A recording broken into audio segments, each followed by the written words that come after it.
Sixth day of marriage, and your new mother made you float on water, and you were Every day, late at night, not okay. All I want, and I pray, all I need are Alam tungkol sa wedding. Dahil kailanman hindi po ako nagka-wedding. living life. Every day, late at night, not okay. All I want, and I pray, all I need are Showbiz Kachika TV. Hello mga kachika! Matatandaan nga last week, January 9, 2026, ay ginanap nga ang 3-day wedding celebration ni Vice Governor Matthew Matt Manotoc at ang kanyang asawa na si Jamie Harrell. Naginanap nga sa Cebu Metropolitan Cathedral at dinaluhan naman ng kanyang pamilya Marcos kung saan naroroon din nga ang kanyang lola na si dating First Lady Imelda Marcos. Ito nga rin ay naging usap-usapan dahil for the first time ay nasa iisang frame nga ang pamilya Manotoc na si Mr. Tommy Manotoc, a Filipino professional golfer and basketball coach. Pati na rin ang kanyang dating partner na si Senator Amy Marcos. Pati ang kanilang tatlong anak na sila Borgie Manotoc, Attorney Michael Manotoc at syempre ang kinasal na si Vice Governor Matthew Manotoc. At after nga ng napakabonggang 3-day wedding celebration na ito sa Cebu, ay sinundan naman ito ng 3 wedding celebration din sa Ilocos Norte kung saan doon nga ang hometown ni Vice Governor. 3-day wedding celebration din nga ang kanilang ganap sa Ilocos Norte. Ito nga ay nagsimula noong January 15, 2026 hanggang kahapon January 17, 2026. January 15 nga ay welcome dinner na ginanap nga sa Malacanang of the North kung saan naroroon ang overlooking Paway Lake. January 16, a second wedding ceremony was held in La Virgen Milagrosa Chapel. And the reception took place at Sitio Remedios Heritage Home and Resort in Curimao.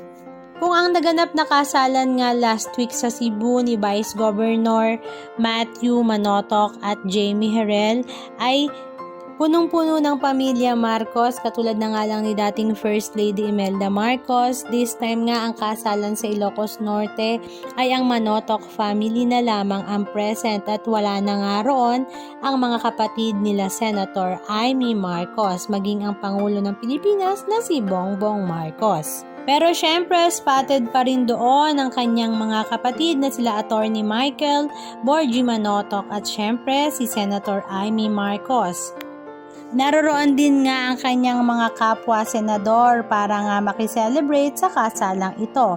Spotted nga sila Senator Robin Padilla, mag-inang senador na sila Senator Cynthia Villar at Camille Villar, Senator J.B. Ejercito, Senator Loren Legarda, Rodante Marcoleta, maging ang dating Ilocos Sur Governor na si Manong Luis Chavit Singson.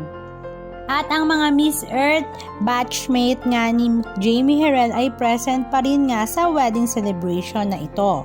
Samantala, after naman ng wedding ceremony and mass thanksgiving, ay nakakatuwa namang napakabongga nga ng grand entrance ng mag-asawang Vice Governor at Jamie dahil nakasakay nga sila ng bangka habang naglalayag nga sa Paway Lake. At the same time ay bitbit naman ni Jamie Harrell ang isang Santo Niño bilang pakikiisa sa pagdiriwang ng Viva Pit Santo Niño sa Cebu City. Nakakatuwa nga pinag-combine nila ang tradisyon ng Cebu at Ilocos Norte. Halika at panoorin natin ang ilan sa mga video clips ganap na kanilang ibinahagi.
smiling all the way.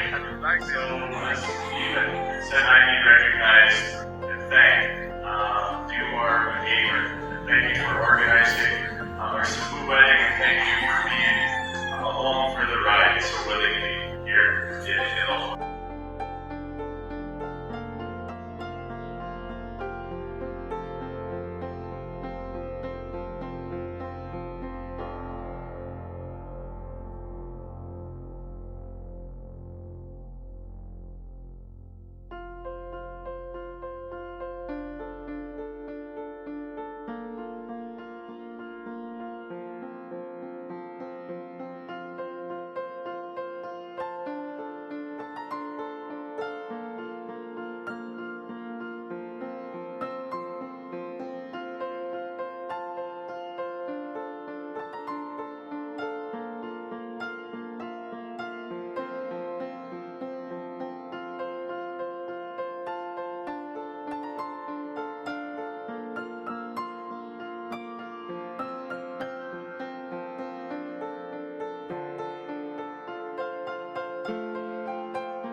Anong masasabi niyo mga kachika? Just comment down below. And please don't forget to subscribe.